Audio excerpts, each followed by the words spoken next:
Vous connaissez le pass culture, le passeport, mais est-ce que vous connaissez le pass santé mentale ? 150 députés portent une proposition de loi qui prévoit la création d'un pass premier secours en santé mentale ou PSSM. Il donnerait accès à des formations au PSSM aux jeunes de 16 à 20 ans. Depuis le Covid-19, le bien-être psychique de cette tranche d'âge se dégrade et en 2024, c'est 55% des jeunes de 18 à 24 ans qui sont concernés par un problème de santé mentale. Alors, en quoi consiste ce pass ? Chantal Jourdan, députée socialiste, explique. Il s'agit d'abord pour chacun de pouvoir percevoir ce que sont des troubles psychiques, de percevoir aussi autour de soi des personnes qui sont donc en difficulté. Et quand on les perçoit, de savoir aussi adapter son comportement, savoir être donc à l'écoute.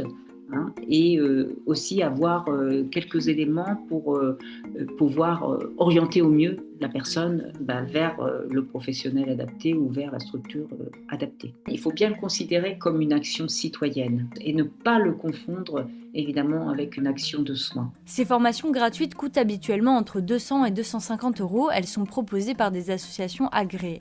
Les jeunes peuvent être accompagnés par un adulte référent après les avoir suivis. Mais quand on est un adolescent ou un jeune adulte, est-on assez mature pour cette démarche ? Pour le pédopsychiatre Théo Mood, pas nécessairement. C'est une idée intéressante en soi, qu'on puisse faire de la prévention et même de l'éducation sur les troubles et la santé mentale aujourd'hui. Mais cependant, ce qui est un peu plus on va dire questionnant dans cette démarche, c'est qu'il y a un paradoxe qui se met en place. Les jeunes sont en souffrance et on demande aux jeunes de répondre à cette souffrance. C'est aussi aux adultes de prendre soin des ados et c'est aussi à la société de prendre soin des ados. Et de toute manière, en France aujourd'hui, il y a une crise du secteur pédopsychiatrique parce qu'il y a moins de médecins, moins de ressources, moins d'infirmiers et d'infirmières à disposition et effectivement une grande difficulté à recruter. Environ 1800 formateurs sont déjà actifs sur l'ensemble du territoire, y compris dans les territoires ultramarins. Le programme vise donc à former 298 000 secouristes d'ici 2025, alors que 198 000 secouristes ont déjà été formés fin 2024 depuis 2019.